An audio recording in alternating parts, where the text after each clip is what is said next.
Shillong series ছেড়ে আবারও একবার আমরা বেরিয়ে এলাম, এবার দীঘার পথে। শীতের কুয়াশামাখা ভোরে খেজুর রসের জন্ম, তার রূপান্তর আর গুড় পাটালির 5 কথা নিয়ে হাজির হলাম আপনাদের দরবারে।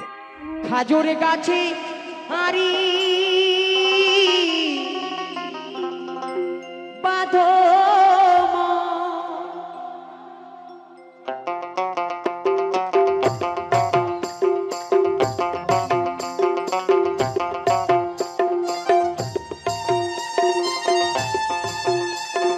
আজ আমরা চললাম গুড়ের সন্ধানে। নট অনলি খেজুরের রস, একটু গুড়, দানা গুড় এবং একটু পাটালিও কিনে নিয়ে যাব, এই ইচ্ছে আছে। এখন যাচ্ছি, সকাল 7টায় আমাদের যেতে বলেছিল যারা আর কি গুড় এখানে তৈরি করে, একটু দেরি হয়ে গেছে। এখন যাই, গিয়ে দেখি গুড় পাওয়া যায় কিনা।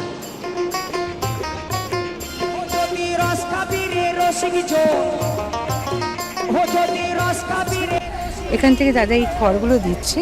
এস এস চিমনি সিস্টেম, প্রচণ্ড তাপ এই জায়গাটা। উনি যে কাজ করছেন ধোঁয়া এবং গরমের মধ্যে, এটা কিন্তু টাফ কাজ। 7:30 8টা বাজে, হতে 2:30 3টে মতো লাগবে সময়। আর এই চিমনিটা থেকে, চিমনিটার সামনে কিন্তু বোঝা যাচ্ছে কতখানি হিট এটার, বেশ তাপ কিন্তু এই জায়গাটা।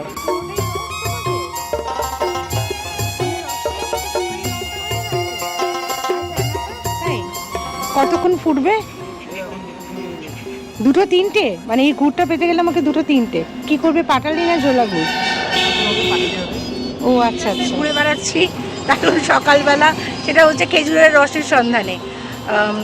দীঘার যেখানে বাস স্ট্যান্ড আছে তার ঠিক আগে, কিছুটা আগেই কিন্তু এই সমস্ত খেজুরের রস দিয়ে যারা গুড় তৈরি করে তারা কিন্তু এখানে একটা ছোটো ছোটো মানে তেরপল দিয়ে টাঙিয়ে তাদের ছোট্ট একটা বাড়ি করে রেখে দিয়েছে এবং তারা কিন্তু সেখানে রস গুড় সবই তৈরি করছে। কালকে বিকেলেও আমরা গেছিলাম, কারণ মরিনা জিজ্ঞেস করার ছিল যে রস কখন পাওয়া যাবে, কারণ ও এখানে এসে প্রত্যেকবার ও যেখানেই যায় খেজুরের রস কিন্তু খায় যদি পাওয়া যায় আর কি। তো আজকে কিন্তু যাচ্ছি এক্স্যাক্টলি। আর দীঘা, নিউ দীঘা সব জায়গায় কিন্তু ওই কলসি করে বিক্রি করে না, সেটা ওরা আবার 3 টাকা 4 টাকা গ্লাসও কালকে দেখছিলাম।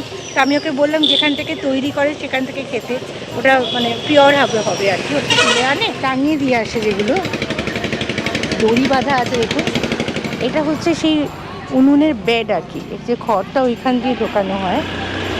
আর এখানে ওই রকম একটা বড় ট্রে রেখে তার উপরে প্রচুর খেজুরের রস দেওয়া হয় এবং সেটা এরকম নাড়তে থাকা হয় ওই রকম একটা জায়গা দিয়ে। দেখুন বাঁশের ওপরে এরকম একটা জিনিস লাগানো আছে, এটা কন্টিনিউয়াসলি কিন্তু সেটা নাড়াতে হয়, তাহলে নিচে লেগে যায়। আর এটা হচ্ছে তার ভেন্ট, এখান থেকে গরম হাওয়াটা বেরিয়ে যায়। এখানটা দেখতে পাচ্ছেন বেশ কিছু জাগস রাখা আছে, জাগের মধ্যে গুড়গুলো কিন্তু দেখুন কেমন জমে গেছে, দেখাই আপনাদের কেমন জমে আছে দেখুন গুড়গুলো। খেজুরের রস খাচ্ছেন এনারা দুজন।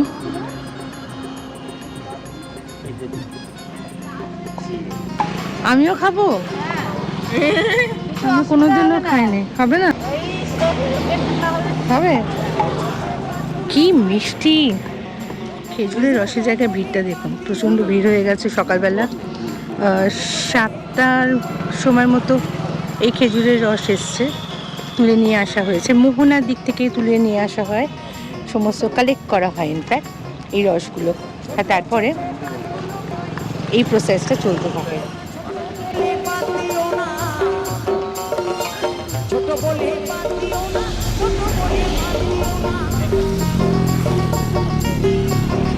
ছোট ছোট কৌটোগুলো আছে, এগুলোতে ঝোলা গুড়, দানা গুড় এগুলো দেওয়া হচ্ছে। লোক এখানে দাঁড়িয়ে দাঁড়িয়ে প্রচুর কেনাকাটা করছে। ফানেলের মধ্যে দিয়ে জলের বটল, কোকের বটল, তার মধ্যে দিয়ে গুড় চলে যাচ্ছে বাড়ি। এই যে সামনে যে জায়গাটা আছে না, সেগুলোতে পাটালি তৈরি হয়। দেখুন খোপ খোপ খোপ খোপ করা আছে, এইগুলো তো হয় পাটালি। এখানে এই যে গুড়ের জালটা দেওয়া হচ্ছে, জালটা দেওয়ার পরে আরও হয়ে গেলে তখন কিন্তু এই জায়গায় দেওয়া হয়। দেওয়া হয়ে গেলেই হয়ে যায় আমাদের পাটালি গুড়।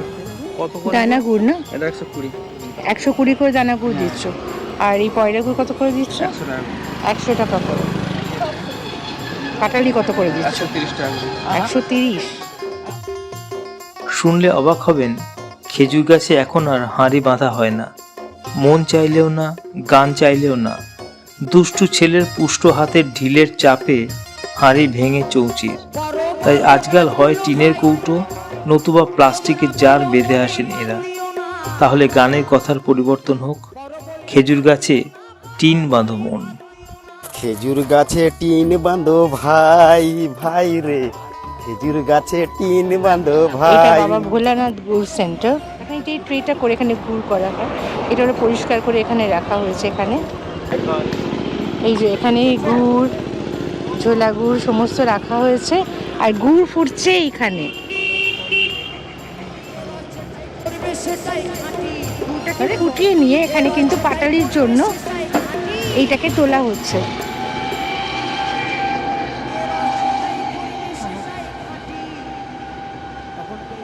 এটা ফুটতে ফুটতে যখন গাঢ় হয়ে যাবে তখন কিন্তু দানা গুড় যেটা বেরোবে সেটা কিন্তু বেরোবে। এইটা এখন তুলে রাখা হচ্ছে কেন? এরপরে পাটালি। পাটালি কোথায় হবে? আচ্ছা আচ্ছা।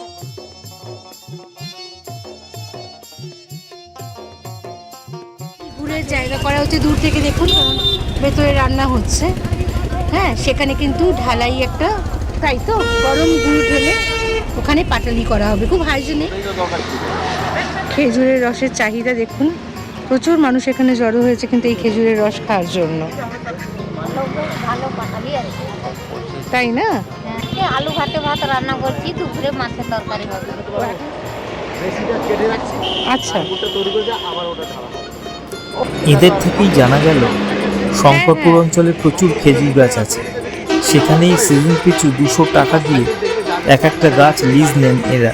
আচ্ছা, বাকিটুকু চলে গায়েগত। আচ্ছা আচ্ছা, হ্যাঁ, মানে এই সমস্তগুলো বেঁধে রেখে আছে। এরকম কটা গাছ নিয়েছেন আপনি? 120 পিস। এসব নামানো ওঠানো দুজনে মিলে, মানে 120টা ওঠান আবার নামান। তাই ভাবছে বসে তোমরা ধীরে ধীরে তোমারও না।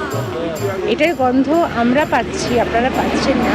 এখনো গুড় তৈরি হয়নি, কিন্তু গুড় তৈরি করার এই প্রসেসটা, এটা কিন্তু বাঙালিদের অ্যাকচুয়ালি কিছু কিছু জিনিস তো মারাত্মক মজ্জায় মজ্জায় আছে। সেটা কিন্তু শীতকাল এসেই আমরা গুড়ের দোকানে বা এরকম যারা গুড় বিক্রি করে উঁকি মারি কখন এই খেজুর গুড় বা দানা গুড় বা পাটালি আসবে।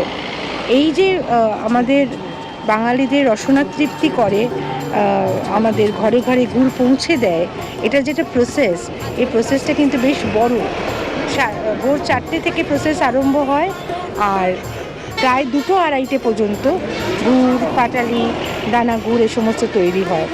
এবং যেটা খাঁটি জিনিস, যেটা ডাইলিউটেড নয়, কিছু মিক্স করা নয়, সেগুলো এখানে পেয়ে যাবেন এই সমস্ত মানুষগুলোর কাছ থেকে।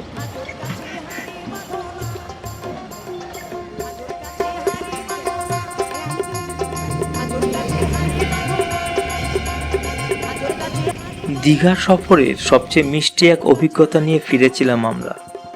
ঘন্টার পর ঘন্টা খেজুর গাছের রস, তার রং, রূপ, রূপান্তর দেখে সুকুমার রায়ের সুন্দর ছড়াটাকে বিকৃত করে আওড়াতে লাগলাম। কিন্তু সবার চাইতে ভালো পাউরুটি আর খেজুর গুড়।